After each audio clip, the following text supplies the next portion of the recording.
حسین شهیدان دلاوران، من وارث حسین شهیدان دلاوران،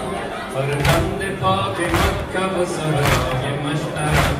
من وارث صفا و مناب و محرمم، تاج امامت است به میراث بر سرم،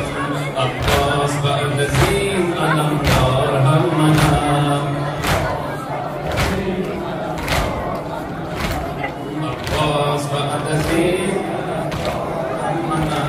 کی میتوان بیان کنم من را که دیدم،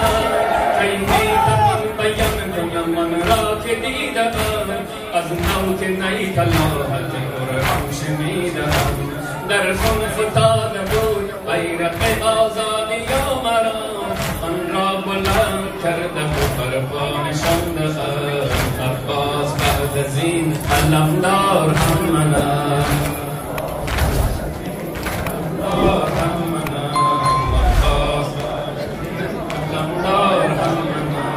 من هم صدای گریه شبهای زینبم،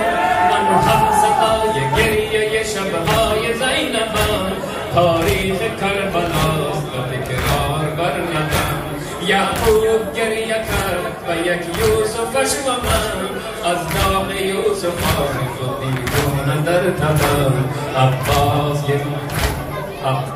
بعد از این علمدار هم منم. عباس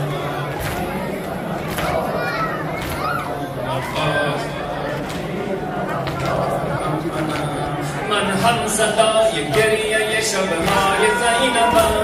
من هم صدای گریه شبهای زینبم، تاریخ کربلاست و تکرار بر لبم، یعقوب گریه کرد و یک یوسفش و من، از داغ یوسفان خود این گونه در تبم، عباس بعد از این علمدار هم منم. عباس بعد از این من وارث حسین شهیدان دلاوران، من وارث حسین شهیدان دلاوران، فرزند پاک مکه و سرای مشعرم، من وارث صفا و مناب و محرمم، تاج امامت است به میراث بر سرم، عباس بعد از این علمدار هم منم. عباس بعد از این من هم صدای گریه شبهای زینبم، من هم صدای گریه شبهای زینبم، تاریخ کربلاست و تکرار بر لبم، یعقوب گریه کرد و یک یوسفش و من، از داغ یوسفان خود این گونه در تبم، عباس بعد از این علمدار